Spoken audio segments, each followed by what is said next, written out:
এই জায়গাটায় দাঁড়ালে আমার হাত পা কাঁপে। আপনাদের সবার রান্না এখানে একটা চুলা দিলে আমি করে দিতে পারবো।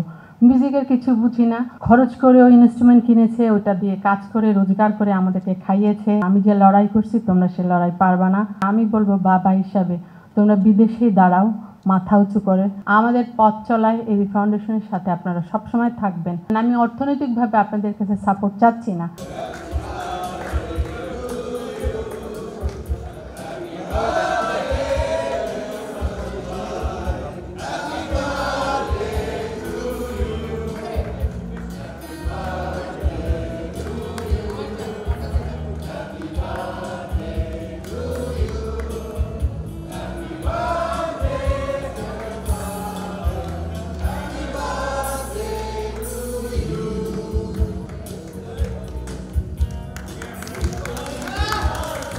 এই জায়গাটায় দাঁড়ালে আমার হাত পা কাঁপে।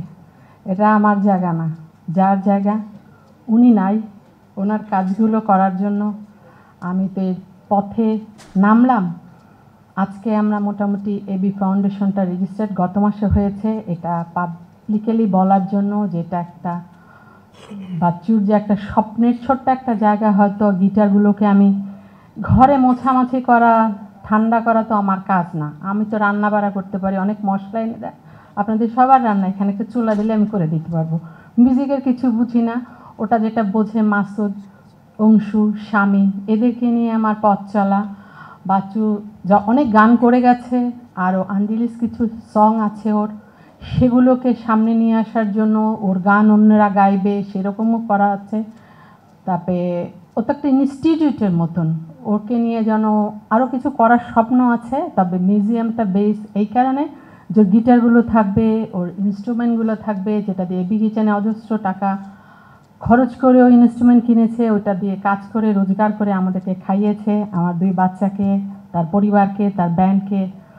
হয়তো এই জায়গাটা আজকে ওর সন্তান থাকতো, যেহেতু বলে গেছে তোমরা মিউজিক ইন্ডাস্ট্রিতে কখনো এসো না, এটা তোমাদের পারবা না। আমি যে লড়াই করছি তোমরা সে লড়াই পারবা না। তোমরা বিদেশে যাও, ওটাই তোমাদের জায়গা। এসো এখানে, বাবার জন্য কখনো গাইলে গাবা। তবে আমি বলবো বাবা হিসাবে তোমরা বিদেশেই দাঁড়াও মাথা উঁচু করে। হয়তো দেখে যেতে পারে না, 2টা সন্তান আলহামদুলিল্লাহ ভালো জায়গায় আছে। আর আমি তো বেকার মানুষ, কোনো কাজ নাই, তাহলে আমি এবার মিউজিক নিয়ে একটু নাড়াচাড়া করি। করতে কিছু পারবো না, ওই পুরোনো জিনিসগুলো একটু নতুন আঙ্গিকে সবার সাথে আনা মাসুদকে নিয়ে। আর আপনারা যারা ওর বন্ধুরা আজকে এসেছেন আমার এই ছোট্ট কথায়, ছোট্ট দাওয়াতে, তাদেরকে আমি অনেক সালাম, অনেক শুভেচ্ছা জানাচ্ছি। আমাদের পথ চলায় এবি ফাউন্ডেশনের সাথে আপনারা সবসময় থাকবেন। হয়তো ফিজিক্যালি কোনো কিছু করতে পারলে সেটা করবেন, আমি অর্থনৈতিকভাবে আপনাদের কাছে সাপোর্ট চাচ্ছি না। আল্লাহ যদি আমার রিজিকে রাখে কখনো হয় সেটা করব। তবে আমি চাই আপনাদের সবার সহযোগিতা। আর বেশি কথা আমি বলতে পারি না, এটা দেখলে আমার খুব ভয় লাগে। এটা ভয়ের জায়গা। এটা হলো জঙ্গি ভাই, তাও ভাই যারা আছেন, আসিফ ভাই, এদের সবাই, নকিব ভাই, এদের জায়গা। তো আমি এখান থেকে আপনাদেরকে এখন ছোট্ট একটা আয়োজন আছে, সেই আয়োজনটা আপনারা আমাদের সাথে থাকবেন। একটু কেক কাটা।